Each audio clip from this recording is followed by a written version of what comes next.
نجم ليفربول الإنجليزي يفاجئ جماهير الأهلي بتصريحات مثيرة. شاهد ماذا قال.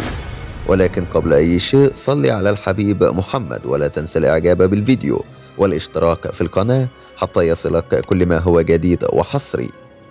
علق النجم المصري محمد صلاح لاعب ليفربول الإنجليزي ومنتخب مصر على هزيمة الأهلي من ريال مدريد الإسباني في كأس العالم للأندية، وقال: الأهلي رفع سقف الطموح لجماهيره لدرجة أن الجميع حزين حزن شديد جدا بعد الخسارة من ريال مدريد بطل أوروبا، والبعض فيهم كان غاضبا بسبب عدم الفوز على الريال والوصول للمباراة النهائية.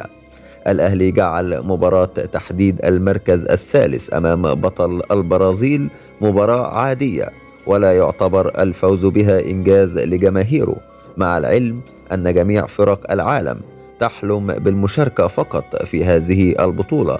أنا محمد صلاح لاعب ليفربول الإنجليزي كنت أحلم يوما ما بالمشاركة في هذه البطولة. كل لاعبين العالم تحلم بالمشاركة في هذه البطولة. وأضاف صلاح: يجب على جماهير الأهلي غلق صفحة ريال مدريد برمتها ومساندة الفريق في مباراته أمام فلامينجو البرازيلي. أعتقد أنها ستكون مباراة صعبة للغاية.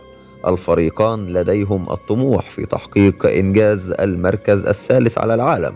واختتم حديثه وقال: جميع لاعبي الأهلي زملائي في منتخب مصر، ونتواصل بشكل مستمر، وأنا فخور بما قدموه. يكفي أن صحف العالم كانت تتحدث عنهم وعن ما قدموه أمام بطل أوروبا، وتحدثوا أيضا عن براعة الشناوي أمام مودريتش أحد أفضل لاعبي العالم، ومهارات الشحات أمام كامافينجا نجم منتخب فرنسا ووصيف كأس العالم.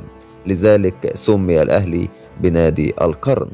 إلى هنا تنتهي حلقتنا، ونلقاكم بإذن الله في حلقات قادمة، والسلام عليكم ورحمة الله وبركاته.